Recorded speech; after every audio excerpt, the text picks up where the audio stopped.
기도는 만사를 변화시킨다 하는 정의가 있습니다. 한국교회 안에서 널리 퍼져 있는 기도에 대한 믿음과 신학을 잘 반영한 문장이라고 할 수 있겠습니다. 강창하여 기도하고 구하면 원하는 것을 내가 원하는 때에 얻을 수 있다라고 하는 그런 마음이 반영되지 않았나 생각합니다. 이런 확신을 갖고 기도하는 사람들을 보면 뭔가 힘차고요, 뭔가 능력이 있어 보이고 거기에는 그 결과까지도 아름다울 것 같은 상상을 하게 됩니다. 하지만 그분들의 그런 강력한 기도에도 불구하고 어느 기도는 응답되지 않습니다. 기도로 만사가 해결되기는커녕 기도했던 것으로 인해서 마음이 낙심되는 사람들을 종종 만나기도 합니다. 저는 이런 분들 옆에서 기도했던 적이 있습니다. 기도할 때 이분들과 은근 모르게 비교의식이 생기더라고요. 나의 조용한 기도, 속으로 드리는 하나님을 찾는 기도, 이런 것과 비교되어서 저의 기도는 능력도 없고 믿음도 없고 확신도 없는 것처럼 보이기도 했습니다. 여러분, 그러나 진짜 기도가 무엇입니까? 여러분, 진짜 기도를 무엇이라고 생각하고 기도하십니까? 기도를 해도 모두 응답받지는 않습니다. 어떻게 기도해야 될까? 무엇을 가지고 기도해야 할까? 이것이 저에게 가지고 있었던 질문이었습니다. 오늘 본문은 진정한 기도에 대한 정의이며 그 구체적인 내용을 우리에게 가르쳐 주고 있습니다. 같이 에베소서 1장 15절에서 19절에 있는 말씀을 같이 한번 저희가 읽어보도록 하겠습니다. 시작. 그러므로 나도 주 예수에 대한 여러분의 믿음과 모든 성도를 향한 사랑을 듣고서 여러분을 두고 끊임없이 감사를 드리고 있으며 내 기도 중에 여러분을 기억합니다. 우리 주 예수 그리스도의 하나님이신 영광의 아버지께서 지혜와 계시의 영을 여러분에게 주셔서 하나님을 알게 하시고 여러분의 마음의 눈을 밝혀주셔서 하나님의 부르심에 속한 소망이 무엇이며 성도들에게 베푸시는 하나님의 영광스러운 상속이 얼마나 풍성한지를 여러분이 알게 되기를 바랍니다. 또한 믿는 사람들인 우리에게 강한 힘으로 활동하시는 하나님의 능력이 얼마나 엄청나게 큰지를 여러분이 알기를 바랍니다. 첫 번째, 진정한 기도를 할 수 있는 비결이 무엇일까? 그 기도의 시작은 무엇일까 하는 이야기입니다. 여러분, 기도를 하는 많은 사람들, 기도하는 입장에서 하나님께 더 받을 것을 생각하며 기도합니다. 그러나 기도할 때 더 중요한 것은 이미 내가 하나님으로부터 받은 복이 무엇인지를 아는 것이 중요합니다. 이 내용을 잘 모르면 우리는 엉뚱한 것을 구하게 되고 시간과 에너지를 낭비하게 되며 본질의 기도에서 벗어나 기도할 수 있습니다. 에베소서 1장 15절에는 그러므로 나는이라고 하는 문장으로 시작을 합니다. 이 문장의 시작은 저희가 2주 동안 함께 들었던 에베소서 1장 3절에서부터 14절에 있는 그 말씀을 전체적으로 받고 있는 말씀입니다. 그 핵심 구절은 1장 3절입니다. 제가 한번 읽겠습니다. 우리 주 예수 그리스도의 아버지이신 하나님을 찬양합시다. 하나님께서는 하늘의 그리스도 안에서 하늘에 속한 온갖 신령한 복을 우리에게 주셨습니다. 여러분은 하나님의 신령한 복을 받으신 분들이십니다. 하나님의 신령한 복이 우리 가운데 함께 하십니다. 저희가 하나님은 우리에게 하늘에 속한 신령한 복을 주셨다. 그 복은 그리스도 안에서 우리 가운데 허락된 것이다 라고 3절에 기록되어 있습니다. 바울은 그 복을 알았습니다. 저희가 2주 동안 살폈습니다. 그 내용을 다시 한번 복습해 보면 첫 번째는 하나님은 그리스도 안에서 우리를 창조하시기 전에 선택하셨고요, 선택하셔서 우리를 흠없게 하셨습니다. 또한 그리스도를 통하여 우리를 하나님의 자녀로 입양하셨습니다. 그것이 하나님 안에서 이루어진 첫 번째 일입니다. 또한 우리는 그 아들 안에서 그의 피, 구속, 곧 죄 용서를 받았습니다. 그리스도 안에서 하나님의 기뻐하시는 신비한 뜻을 알려주셨는데 그것은 하늘과 땅과 하늘의 모든 것을 그리스도 안에서 통일시켜 주신 것입니다. 하나님은 지금도 세상을 회복해 가고 계십니다. 여러분 믿으십니까? 그 결과 우리는 그리스도 안에서 그리스도 예수를 상속받는 상속자가 되었습니다. 또한 그리스도 예수로 말미암아 통일을 가져오게 하셨습니다. 마지막으로 그리스도 안에서 진리의 말씀을 듣고 믿을 때 성령께서 우리에게 도장을 꽝 찍어 주셨습니다. 그것이 인치심입니다. 인치심은 너는 내 거야 라고 하는 날인을 의미합니다. 즉 하나님의 것이라고 하는 것이죠. 그 한 번 받은 날인은 그 날인의 효력은 구원의 완성에 이르는 날까지 보증이 되어 주셔서 성령 안에서 아름다운 열매를 맺게 됩니다. 이것이 저희가 하나님으로부터 하늘에 속한 신령한 복을 받은 내용이라고 이야기할 수 있습니다. 이 내용처럼 우리가 하나님 안에서 그리스도로 말미암아 받은 그 신령한 복은 참 대단합니다. 여러분 저처럼 약하고요, 저처럼 우유부단하고 어쩔 때 볼 땐 제 스스로가 봤을 때 찌질하다고 여기실 때가 있기도 합니다. 그런 나를 헤아릴 수 없을 정도의 풍성한 복으로 하나님께서 우리에게 허락해 주셨다고 말씀합니다. 하나님은 깨어진 세상을 그리스도 안에서 회복해 가십니다. 그 내용을 깨닫기 시작한다면 우리는 진정한 기도를 시작할 수 있다고 말씀합니다. 즉 하나님이 나와 이 세상을 위해서 하신 일을 묵상하고 깨닫고 알아가면 알아갈수록 세상의 삶의 방식에 매이지 않고요, 더욱 성장하는 과정으로 들어갑니다. 에베소서 1장 15절과 16절에 있는 말씀에 보면 사도 바울은 이렇게 말씀합니다. 그러므로 나도 주 예수에 대한 여러분의 믿음과 모든 성도를 향한 사랑을 듣고서 여러분을 두고 끊임없이 감사를 드리고 있으며 내 기도 중에 여러분을 기억합니다. 여러분 1장 5절에 바울은 주 예수에 대한 믿음과 모든 성도들 간의 사랑을 듣고서 멈출 수 없는 감사를 하나님께 드리고 있습니다. 성부, 성자, 성령 이 하나님께로부터 받은 하늘에 속한 신령한 복을 붙들고 기도하고 시작한 성도들이 하나님 안에서 믿음이 견고해졌고 그 견고한 믿음은 구체적으로 성장의 열매를 나타내는 소식을 듣고 있다고 이야기합니다. 그 내용을 살펴보면 첫째, 주 예수에 대한 믿음이 처음부터 깊어졌다는 것입니다. 예수를 믿는 것은 처음 한 번 믿고 여러분 끝나는 것이 아닙니다. 평생의 과정입니다. 일생의 과정입니다.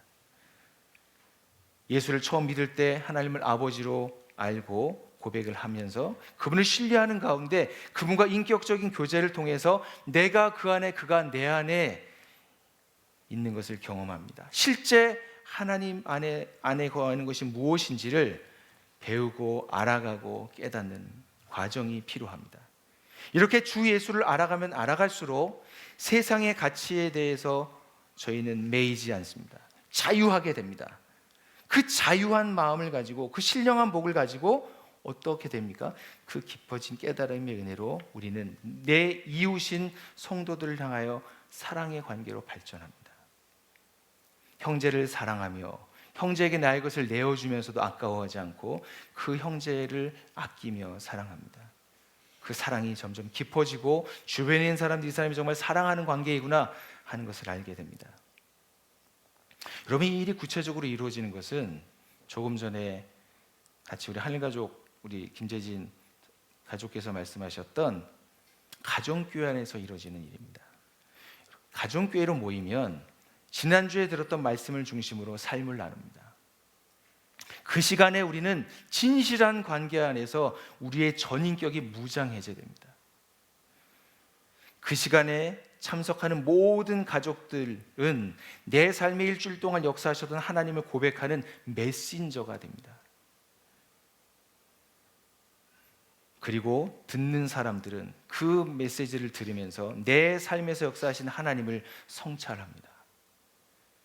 가정교회는 우리가 하나님을 경험할 수 있는 최적의 장소입니다. 즉 예수님이 말씀하셨던 하나님을 사랑하고 내 이웃을 내 몸과 같이 사랑하라고 하는 율법의 완성이 이루어지는 곳, 곳이며 하나님의 나라의 복음을 경험하는 현장입니다. 사랑하는 알목 양평교회 가족 여러분, 여러분께 부탁드릴 것이 있습니다. 가정교회를 여러분 소중히 여기십시오. 이 분위기는 뭐죠? 너무 설교가 무거운가요? 가정교회를 여러분 아껴주십시오. 내가 지금 세우고 있는 가정교회를 목자에게만 떠맡겨 주지 마십시오. 그 가정교회는 내 교회입니다. 나의 몸입니다. 그 가정교회를 소중히 여기면 그 가정교회를 위하여 기도하게 됩니다. 기도하게 되면 그 가정교회가 세워지는 것을 경험하게 됩니다. 여러분, 가정교회는 이 땅의 한국교회를 회복하고 갱신하는 변혁의 장소입니다. 무거운 말일 수 있지만 여러분, 이 땅에 교회 때문에 아파하는 사람들이 가정교회로 들어와서 회복되는 그날을 한번 꿈꿔보시며 기도하시길 간절히 소망합니다. 이렇게 시작되고 성장하는 기도가 진정한 변화를 일으키는 기도의 힘의 원천에 대해서 사도 바울은 그 다음으로 말하고 있습니다. 같이 에베소서 1장 17절에 있는 말씀을 다시 한번 읽도록 하겠습니다. 시작. 우리 주 예수 그리스도의 하나님이신 영광의 아버지께서 지혜와 계시의 영을 여러분에게 주셔서 하나님을 알게 하시고, 첫 번째 하나님은 어떤 분이신지에 대해서 더 깊이 더 바로 아는 것에 대해서 우리에게 말씀했습니다. 이를 위해서 사도 바울은 성도들에게 지혜와 계시의 영을 하나님께서 주시기를 간절히 기도하고 있습니다. 여기서 지혜는 만물의 이치와 원리를 깨닫는 것을 이야기합니다. 계시는 무엇입니까? 감추었던 것이 드러나는 것을 보여주는 것입니다. 영은 하나님의 영이신 성령 하나님을 말씀합니다. 즉 지혜와 계시의 영이 더해질 때 우리는 하나님을 바로 알 수 있는 유일한 은혜를 얻을 수 있습니다. 요한복음 16장 13절의 말씀을 저희가 같이 한번 읽도록 하겠습니다. 시작. 그러나 그는 곧 진리의 영이 그가 너희를 모든 진리 가운데로 인도하실 것이다. 그는 자기 마음대로 말씀하지 않으시고 듣는 것만 일러주실 것이요 앞으로 올 일을 너희에게 알려주실 것이다. 진리의 영이 오시면 어떻습니까? 진리가 우리 가운데 드러나는 것입니다. 진리를 누가 드러내려고 하는 것이 아니라 진리의 성령이 계시는 곳에는 진리가 자연스럽게 드러납니다. 하나님의 백성이 추구하며 나아갈 핵심적인 것은 바로 하나님을 아는 데 애쓰는 것입니다. 여기서 하나님을 안다라고 하는 것은 하나님에 대한 정확한 지식뿐만 아니라 그분을 경험적으로 계속해서 알아가는 것을 의미합니다. 하나님을 내 마음대로 조정할 수 없다는 것, 하나님 앞에서 날마다 자신을 성찰해야 한다는 것, 하나님은 창조주이시고 나는 피조물이다 라고 하는 것입니다. 이것을 알아가는 사람들은 이 세상의 깨어짐에 대해서 관심을 갖습니다. 특별히 깨어진 사람들을 향하여 긍휼의 눈물을 갖습니다. 내가 받고 누리고 있는 하나님의 나라의 복음을 그 자매도 그 형제도 누리기를 소망하는 마음을 갖습니다. 그 마음을 소망할 뿐만 아니라 직접 1대1로 이끌미가 되어서 복음을 전하는 순간 나를 통해서 한 영혼이 회복되는 것을 경험하면서 내 영혼도 하나님을 더 깊이 있게 알아갈 수 있습니다. 그때 우리한테 놀라운 감격이 있습니다. 여러분, 저는 제가 결혼하기 전에 제 아내를 알았습니다. 그러나 지금 18년이 지났는데요, 18년 후에 18년 전에 알았던 아내와는 많이 다릅니다. 그러지 않겠습니까? 18년이 지나는 동안 새 아이를 낳고 인생의 희노애락을 거치며 하나님의 공동체를 함께 교회에서 세웠던 그런 여러 가지 사연들로 인해서 아내의 취향, 성격, 인격, 좋아하고 싫어하는 것, 그런 것을 다 알고 있습니다. 아내가 처음에 알았던 그 자매가 아닐 때 제가 깜짝 놀라기도 했습니다. 알려고 하지 마십시오. 그럴 때가 있지 않습니까? 그러나 제가 생각하지 못한 곳에 아내의 진주 같은 보화가 있다는 것을 알아갈 때 제가 지금도 이 아내를 만난 것이 참 하나님께 감사하다. 평생에 하나님이 나에게 주신 복이다 라고 그렇게 고백하며 살아가고 있습니다. 여러분은 여러분의 함께하는 사랑하는 부부, 사랑하는 자녀, 가족, 형제를 어떻게 알아가고 계십니까? 하나님의 사랑이 우리 안에서 무궁하게 일어나게 되면 내 옆에 있는 사람을 그 믿음으로 말미암아 사랑할 수 있습니다. 그렇게 여러분이 가까운 사람들을 품고 사랑하는 은혜가 있기를 간절히 소망합니다. 두 번째는 하나님 안에서 소유한 축복을 알아가는 것을 말씀합니다. 에베소서 1장 18절과 19절에 있는 두 절에 있는 말씀인데요. 이 말씀은 제가 다시 한번 읽도록 하겠습니다. 여러분의 마음의 눈을 밝혀주셔서 하나님의 부르심에 속한 소망이 무엇이며 성도들에게 베푸시는 하나님의 영광스러운 상속이 얼마나 풍성한지를 여러분이 알게 되기를 바랍니다. 또한 믿는 사람들인 우리에게 강한 힘으로 활동하시는 하나님의 능력이 얼마나 엄청나게 큰지를 여러분이 알기를 바랍니다. 두 번째로 바울은 하나님께서 성령을 통해서 마음의 눈을 밝혀주셔서 성도들이 이미 소유한 그 축복이 무엇인지를 깨닫기를 원하셨습니다. 여기서 밝혀주셔서라고 하는 이 단어는 시제가 현재 완료 분사라고 하는 좀 어려운 표현이긴 한데요. 뜻은 이렇습니다. 이미 그리스도인이 되었을 때 그에게서 놀라운 하나님의 은혜를 받았고 그것이 지금 현재까지 이루어지고 있으며 앞으로 장차 그 일이 이루어질 것이라고 하는 것을 우리 성도들이 깨닫기를 원한다라고 하는 말씀입니다. 첫 번째, 그러기 위해서 하나님의 부르심의 소망이 무엇인지 깨닫기를 간절히 기도하고 있습니다. 그 부르심에 대해 성도들은 잘 알고 있습니다. 즉 3절에서부터 14절에 있는 말씀에 하나님의 자녀 되는 것, 죄로부터 구속받은 것, 하나님의 상속을 받은 것, 그리스도에서 통일된 것, 최종적으로 그 상속의 완성을 받을 주인공이 되었다는 것. 바울은 하나님이 우리를 부르실 때 가지고 계셨던 그 소망을 더욱더 알기를 간절히 원했습니다. 여러분, 왜 이렇게 사도 바울이 간절히 원했을까요? 그는 먼저 이런 경험을 했기 때문입니다. 고린도전서 1장 9절에 있는 말씀을 같이 한번 읽도록 하겠습니다. 시작. 하나님은 신실하신 분이십니다. 하나님께서는 여러분을 부르셔서 그 아들 우리 주 예수 그리스도와 친교를 가지게 하여 주셨습니다. 아멘. 여러분, 하나님은 신실하신 분이십니다. 그분이 우리를 불러내어서 온전히 교제하고 더불어 함께 살고 싶어 하신다고 말씀합니다. 데살로니가전서 4장 7절은 제가 읽겠습니다. 하나님께서 우리를 불러내신 것은 더러움에 빠져 살게 하시는 것이 아니라 거룩함에 이르려고 하는 것입니다. 하나님 우리와 친교를 할 뿐만 아니라 이 세상에 살아가고 있는 그리스도인들이 자신의 백성이 거룩함에 이르기를 간절히 소망했습니다. 즉, 거룩함이라고 하는 것은 무엇입니까? 이 세상이 추구하는 것대로 살지 않는 소망입니다. 이 세상에서 경험하고 있는 모든 것은, 모든 역할과 자신의 업적은 어느 날 다 끝나버릴 것이다. 시간이 흐를수록 이 세상에서 유명했던 가치들은 점점 떨어질 것이고 종국에는 가치가 없어져서 허무함으로 남게 될 것이다. 사도 바울은 그것을 알고 있었습니다. 그 한계를 넘어서는 것은 세상의 주인이신 하나님과 깊이 있게 친교할 때 가능합니다. 그분과 친교하여 그분의 거룩함에 이르러 살 때에만 우리에게 진정한 소망이 있습니다. 여러분, 하나님을 닮아가는 것이 바로 거룩입니다. 하나님을 닮아가기 위해서 애쓰는 것이 친교입니다.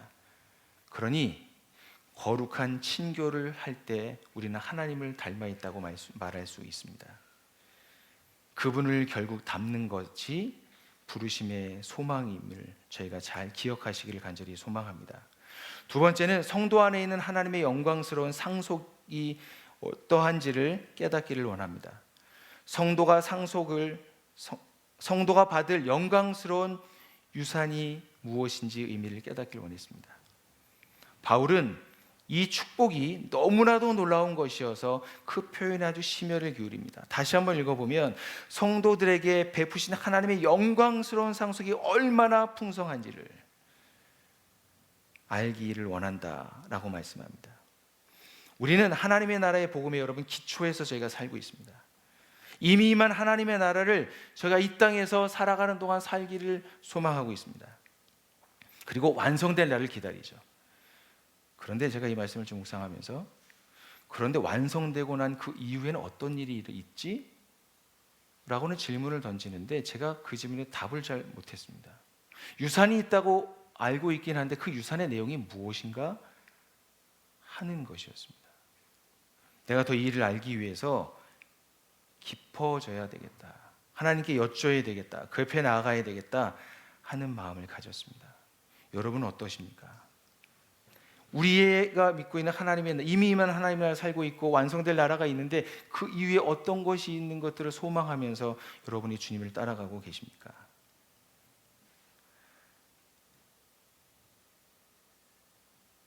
그러나 나의 어떠함과 상관없이 하나님께서는 영광스러운 유산을 성도들에게 이미 허락해 주셨습니다. 분명히 아는 것은 예수 그리스도와 함께 그 나라를 상속받을 공동의 상속자로 우리를 부르셨다라고 하는 것입니다. 그래서 로마서 8장 17절 말씀에 보면 자녀이면 상속자이기도 합니다. 우리가 그리스도와 함께 영광을 받으려고 그와 함께 고난을 받으면 우리는 하나님이 정하신 상속자요 그리스도와 더불어 공동의 상속자입니다 라고 말씀합니다. 이 말씀에 보면 상속을 받기 전까지 우리는 그 신분과 정체성을 유지해야 합니다. 그러기 위해서는 마땅히 지불해야 될 고난의 대가가 있습니다. 우리가 이 세상에서 고난을 당할 때 느끼는 바가 있지 않습니까? 어렵고 피하고 싶고 도망가고 싶습니다. 누구를 찾아가서 하소연해도 해결되지 않는 문제가 있습니다. 그러나 여러분, 그때 내가 혼자가 아니라 그리스도와 함께 고난을 받고 있는 것을 제가 기억하시길 바랍니다.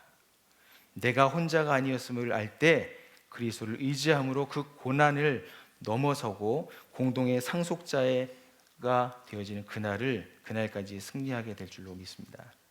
세 번째는 강한 힘으로 활동하시는 하나님의 능력을 경험하길 소망합니다.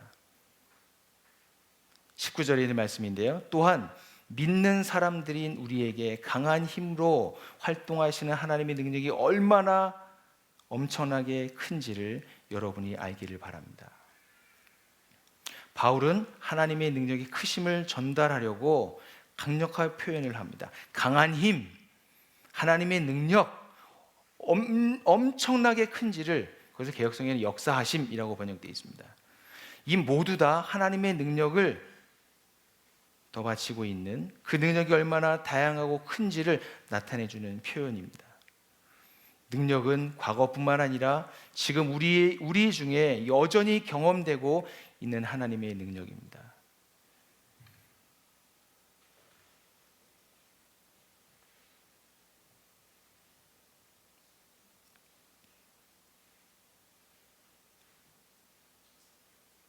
하나님의 능력은 성도들이 소유한 소망으로 확신하며 장래의 성도들에게 주어질 유산의 풍성함을 성도들이 온전히 알게 되기를 간절히 소망합니다. 여러분, 이 땅에 우리가 살아갈 때 힘든 일이 만납니다. 그때 우리는 힘을 낼 수가 없습니다. 그런데 하나님은 저와 여러분에게 어마어마한 능력을 주셨다는 사실을 제가 잘 기억했으면 합니다. 모르고 그 능력을 사용하지 못한 것을 하나님께서는 안타까워하십니다. 예수님을 믿고 거듭날 때 하나님은 우리에게 세상을 이기고 하나님 나라를 세우며 살라고 위대한 능력을 우리에게 허락하여 주셨습니다. 여러분, 가정교회를 하다 보면 참 고비를 많이 만납니다. 시간이 흐르다 보면 처음에 신혼기를 지나서 혐오기에 들어가는 순간 그 진실하게 나눴던 나눔이 멈추게 되고 서로 오해하고 또 서로 그 안에서 불편한 마음이 생기기도 합니다. 그러나 여러분, 그거는 가정교회만이 아니고요, 일반적인 두세 사람이 모이는 곳에서 나타나는 현상입니다. 그러할 때 그것을 넘어설 수 있는 힘은 우리가 하나님의 능력을 믿고 있는 그 때, 그 동안은 그 능력이 우리 안에 드러나게 될 것입니다. 그분을 의지하고 신뢰할 때 내 능력이 아니라 다른 능력이 내 안에서 일어나고 있는 것을 경험합니다. 그분을 정말 깊이 경험하면서 내 힘이 없을 때 강하게 됨을 우리는 경험할 수 있습니다.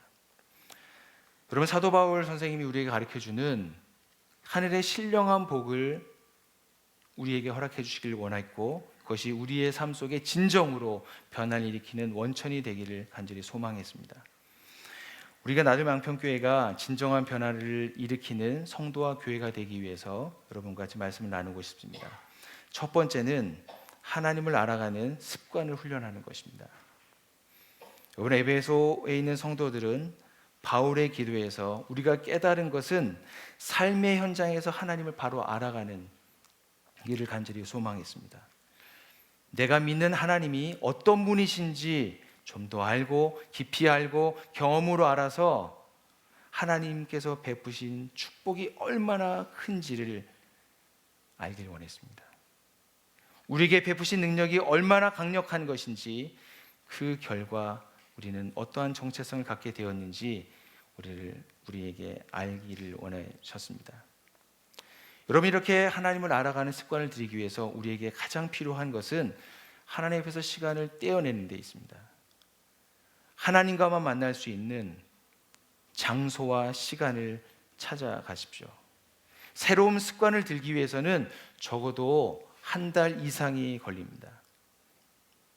아침에 일어나서 하나님 말씀 묵상하고 오후에 좀 일상의 삶에서 물러서서 하나님을 다시 기억하십시오. 그리고 저녁에 잠자리에 들 때 아침 묵상했던 말씀을 중심으로 나의 오늘 하루가 어떻게 진행됐는지를 다시 반추하는 것입니다. 즉, 우리 나들목 양평교회에서 이야기하고 있는 10 훈련이 우리에게 좋은 습관으로 여러분에게 자리하게 되기를 바랍니다. 그런데 여러분, 기도할 때 처음에 그 앞에 나아갔을 때 우리는 막연합니다. 그 막연할 때 우리가 할 수 있는 것은 찬양입니다. 제가 이번 주에 지극 하나님 앞에 나아가서 지극히 높은 주님의 나 지성소로 들어갑니다 하는 찬양을 하나님 앞에 드렸습니다. 그 찬양을 하는 동안에 내 안에 들었던 하나님의 깨달음이 있었습니다. 내가 하나님의 지성소로 들어가고 있지 못하고 있구나. 내가 뜰에서 거닐고 있구나 하는 그런 묵상을 하게 됐습니다. 그 찬양을 계속하는 과정에서 이곳을 덮으소서, 이곳을 지나소서 하는 가사가 나오는 부분이 있습니다. 그때 그 이곳을 경수를 덮으소서, 경수를 지나소서 하는 찬양으로 개사해서 찬양했습니다. 그랬더니 그 찬양이 저의 찬양으로 깊이 있게 다가왔습니다. 그래서 좀 더 나아가서 이곳이라고 하는 것을 교회로 바꾸어 불렀습니다. 교회를 지나소서, 교회를 덮으소서, 교회를 비추소서 하는 그런 마음을 가지고 함께 찬양을 했습니다. 여러분, 우리가 삶을 살 때, 삶이 적적하고 힘들 때 하나님의 이름을 부를 수 있는 18번의 찬양을 정하셔서 그 앞으로 함께 나아가시는 은혜가 있기를 간절히 소망합니다. 이러한 삶을 위해서 두 번째로 우리는 하나님을 인격적으로 사귀어야 가야 합니다. 기도는 무엇을 받는 것이 아니고요, 하나님과 내가 깊어져가는 과정이라고 할 수 있습니다. 기도의 참된 의미는 여기에 있습니다. 우리가 눈을 떠서 그분을 뵙고 마음을 열어 받아들일 때 하나님은 우리 안에 들어오셔서 자리하십니다. 그분과 사귐이 깊어집니다. 기도를 통해서 영이신 하나님과 사귐을 가지면 가질수록 나를 향한 부르심이 선명하고 내 안에서 역사하신 분의 능력을 경험할 수 있습니다. 여러분, 기도의 본질은 만사를 변화시키는 데 있지 않습니다. 그 변화의 시작은 무엇보다도 기도를 하는 당사자인 나입니다. 기도는 하나님과의 만남을 통해서 내 안에 있는 거짓됨, 내 안에 있는 하나님을 찾지 않는 불안함을 발견하고 하나님 앞에서 새롭게 되어져서 참된 나로 성숙해가는 과정에서 기도가 자리합니다. 영이신 하나님과 기도하며 교제하고 내 안에 속사람이 점점 성장해 가는 것, 그것이 바로 바른 기도를 한 사람이라고 이야기할 수 있습니다. 성장함에 따라 나의 삶이 변하고 성숙을 경험하며 내 주변에 있는 사람들의 그 놀라운 사랑을 함께 나누는 것, 그것이 바로 하나님께서 바울에게 주셨던 마음이었고, 바울이 또 그의 교회에게 또 우리도 그런 말씀을 받고 있습니다. 말씀의 결론을 맺도록 하겠습니다. 2019년 우리 성도와 교회를 위해 기도하는 바울은 누구일까 하는 것입니다. 오늘 하늘가족 이기 디딤돌 우리 하늘가족 이기 수료식이 있었습니다. 우리 김재진 가족의 그 고백은 정말 신앙의 회심기와 같은 것이었습니다. 다시 한번 회심하며 하나님 앞에 고백하며 나아가는 간증문과 같았습니다.